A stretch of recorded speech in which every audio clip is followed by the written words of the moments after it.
Caitlin Clark, the Time Athlete of the Year, but her recent comments have some crying foul. What is going on with the situation, and where is the WNBA headed? Maybe, finally, towards profitability. We'll see. I'm Trevor Lane. This is the Basketball Bulletin. Make sure you subscribe right here to the channel. Turn on those notifications as well. Donnie Freeman joining me. Donnie, surprise at all at Caitlin Clark being the athlete of the year for 2024, according to Time Magazine? No, not at all. I mean, the season didn't go the way that she would have liked for it to, but ultimately she had a remarkable year this year. So absolutely not. And it's really cool to see her ascension as well as a star in this space as well. Yeah, I mean, she was certainly a major figure in the sports world, brought a lot of attention to the WNBA. In fact, when we dig into the numbers here, they are up, I mean, substantially across the board. When you look at this, the WNBA draft up 328% in view. That's insane. Man. That is absurd. Just over the year prior, right? That's crazy. Yeah.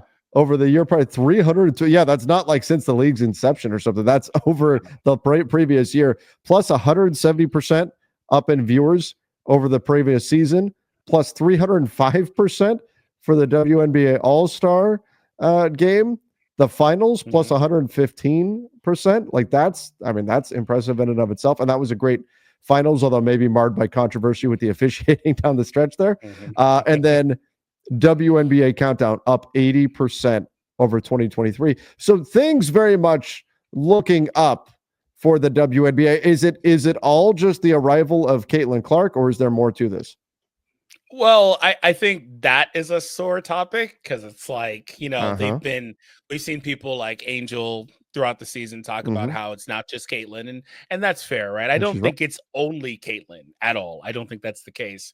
And I think you can kind of see that with like the finals numbers and stuff still being good. I think overall the excitement for the WNBA is on the rise, and I think it's really cool because they play a brand of basketball that you could argue maybe our guys don't play as much anymore, where it's more fundamentally sound and just there's more execution out there. And I actually really enjoy watching the ladies play.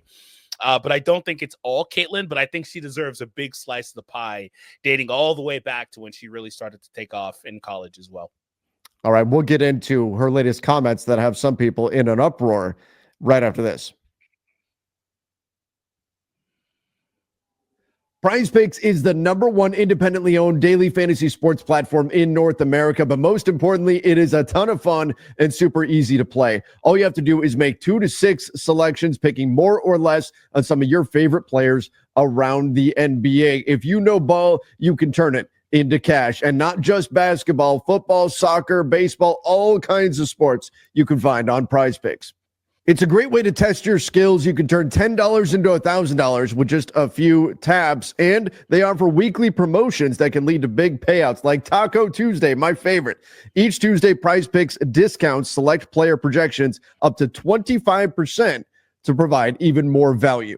Personally, I love finding players that are on heaters and selecting less for them, assuming that they will regress to the mean. And on the flip side, I find players that are on cold streaks and assume once again that regression will hit and they will return to those normal numbers. So I smash the more button on those ones. We always appreciate it when you support the companies that help support us. So you head over to prizepicks.com. You can use the link in the description down below and then use the code Bulletin and you'll get a guaranteed $50 when you play $5. That's right, a guaranteed $50 when you play $5 for using our code Bulletin and the link in the description down below. Head over to prizepicks.com. Daily fantasy sports made easy. All right, now, despite the increased viewership that's come with Caitlin Clark, the WNBA continues to lose money. When we take a look at this, they remain unprofitable in their 28th year in existence, and the WNBA was losing an average of $10 million per season. But now it's being reported that the 2025 season, despite the fact that they saw such incredible increased numbers, expected to lose around $50 million. Is that, Donnie, where do we fall on that? Like, is that something to be concerned about? Or is this going to ultimately right itself now that the WNBA has captured way, way more attention, way more viewership than in the past? Yeah, it's kind of crazy to think about how much money they're losing when you talk about like the player salaries, and it's not like the players are getting anywhere near what the males get. I saw something earlier where the average NBA salary is like 11 million and the average WNBA is like 120,000. Like it's something crazy difference like that.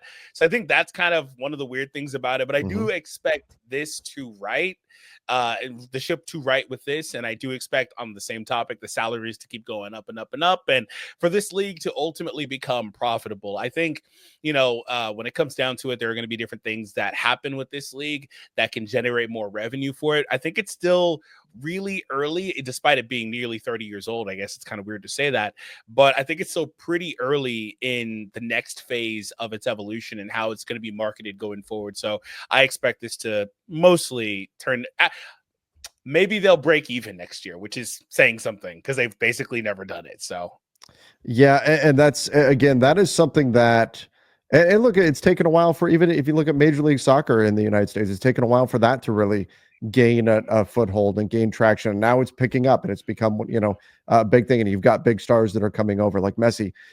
Sometimes it just takes time for things to really get going. And it takes people to recognize that, as you said to start the show here, that the WNBA uses a brand of basketball that maybe we don't typically see in the NBA. While there's certain drawbacks for sure compared to the men's game, I do, when I watch WNBA games, I'm like, damn, that was an awesome offensive set that they just ran there, and it created a great look. So there is some really exciting things to see with the WNBA, and I think as people recognize that and the viewership goes up, especially when they get their new TV deal, they're going to get closer to profitability. And if you look at the expenses that come along with increased advertising and all that kind of stuff to make sure that they do capture that audience, that's something that, while it might take an expense initially, it can pay off down the line.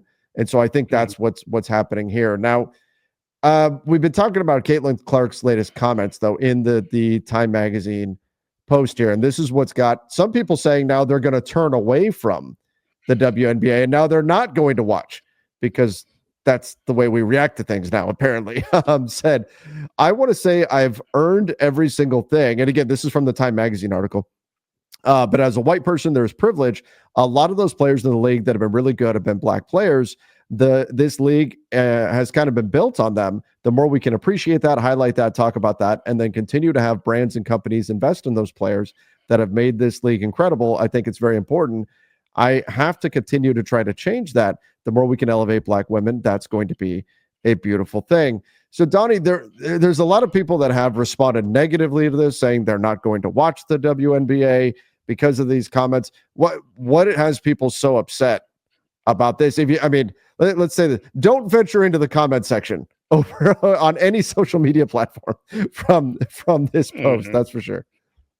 Yeah, there's a lot of I'm no longer watching, didn't want to see that. You could imagine the typical response to this. Sure. I think the middle portion, I think, is literally fact. I think that there have been, regardless of race, I'm sure there have been a ton of amazing non-black athletes, but there have also been a lot of black athletes throughout the duration of the 30 years or so that we've talked about. And this league has been built with those guys. And the more we could talk about that, highlight that, like she said, I think that's not a problem. I don't think that's a bad thing at all.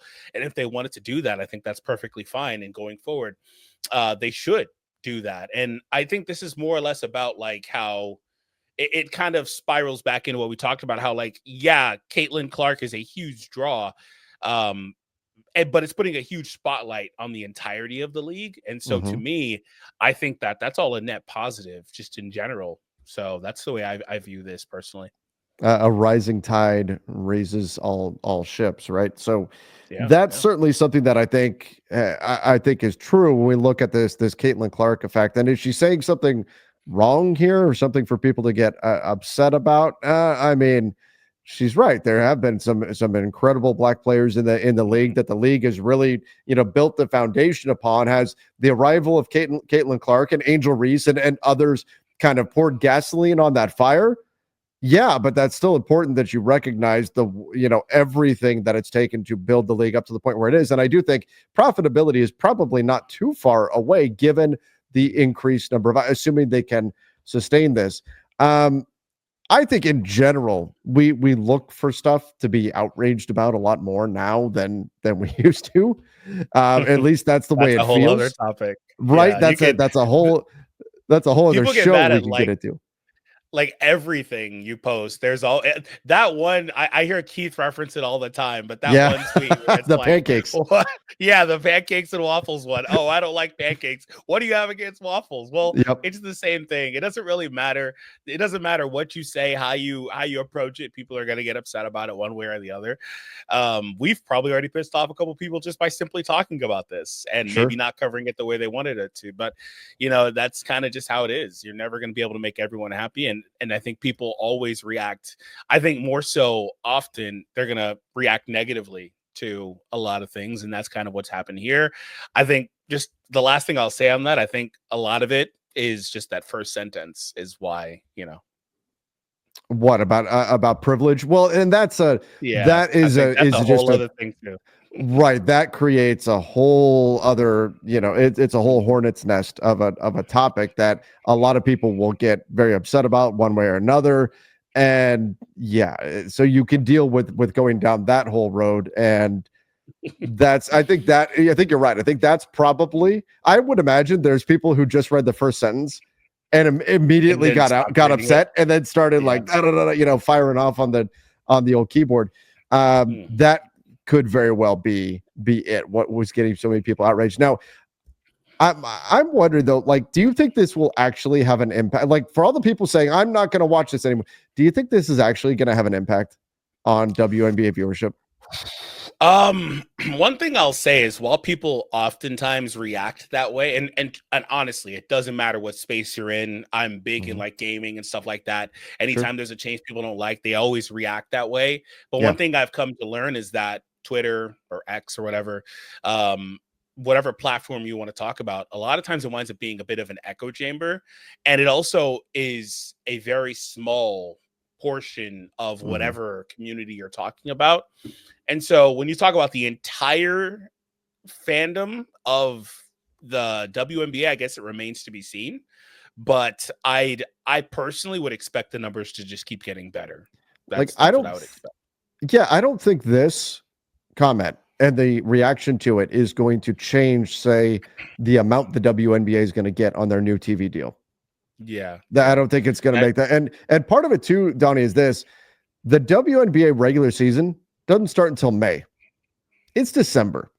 Oh, people have forgotten by then. Yeah, exactly. It will have passed by at that point. People will not be as focused on it and things like that. It ends up being a big thing, like in the moment. But by that point, people will have moved on. And the way the news cycle is, the 24/7 nonstop news cycle, this is going to feel like it was lifetimes ago. So even if somebody is upset about this right now, by the time games are back on, if they were going to be a WNBA viewer anyway, which that's the other thing. I wonder how many people that are upset about this are actually WNBA viewers to begin with. But if you are a WNBA viewer and you were going to be, I don't think this comment when it comes time in May is going to prevent you from turning on a WNBA game. Well, I think the thing is that Caitlin and her explosion onto the scene made it to where people started watching. She brought a lot of new eyes to it, and they weren't people that were watching, just in general. They weren't watching before that. And there are also going to be a subsection of that where there are just people that only tuned in to the Fevers games and only wanted to watch her specifically play, basically player fans and stuff like that. So maybe some of those people are turned off by it too. And they're the ones that are mainly weeded out by this, and they decide not to come back, basically. Well, everybody, let us know. Do you think this is a big deal? Do you think this is something that is going to change WNBA viewership? And what are your thoughts on the fact that they're losing money, but with the new TV deal coming, revenue should be following with the eyeballs that have been on this league? Give us your thoughts in the comment section down below, respectfully, of course, if we can here on the Basketball Bulletin. And if you haven't subscribed to the channel yet, make sure you do. Go check out our latest videos. We've got all kinds of stuff out on the NBA trade market, Zach LaVine, Jimmy Butler, everything else that's going on around the league. So go check those out right now.